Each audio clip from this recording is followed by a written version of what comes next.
Il n'est pas étonnant que depuis le sacrifice du calvaire, la personne de Jésus ait fasciné tout au long des siècles.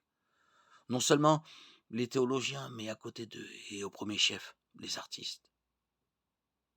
Dès le IIIe siècle, il existe à côté de la prédication orale, une prédication par l'image. D'ailleurs, jusqu'au XVIIe siècle, il n'y a pratiquement pas d'autre art que l'art chrétien. On ne saurait surestimer le rôle capital qu'a joué l'illustration par les arts graphiques des thèmes chrétiens et, avant tout, des scènes de la vie de Jésus dans la diffusion du message évangélique.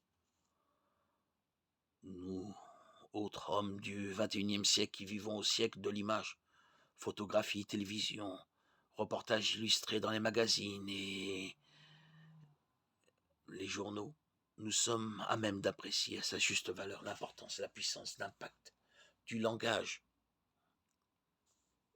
des images qui surabondent aujourd'hui sur Internet. Mais par ailleurs, lorsque nous avons apporté un jugement sur la valeur documentaire de ces illustrations, notre esprit critique est beaucoup plus éveillé que l'était par exemple celui des hommes du siècle dernier. Nous insistons davantage.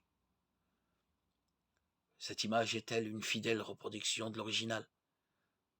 Fait-elle partie des nombreuses images de l'intelligence artificielle? Nous voudrions bien savoir si les images que nous possédons de Jésus et de ses disciples nous montrent ces hommes tels qu'ont pu les voir leurs contemporains, ou si au contraire elles ne sont que des créations artistiques imaginées à partir des thèmes chrétiens. Quel était par exemple le visage du Christ? Si, pour répondre à cette question, nous faisons appel uniquement aux réalisations des peintres et des sculpteurs, alors face au grand nombre d'œuvres chrétiennes, aux expressions si diverses, face aux multiples images qu'elles nous donnent de Jésus, nous sommes obligés de conclure que l'art ne nous permet pas de répondre de façon indiscutable à cette question. Il nous faut bien admettre qu'il n'existe pas de portrait de Jésus, pas plus d'ailleurs que l'Écriture nous donne de lui un témoignage unique.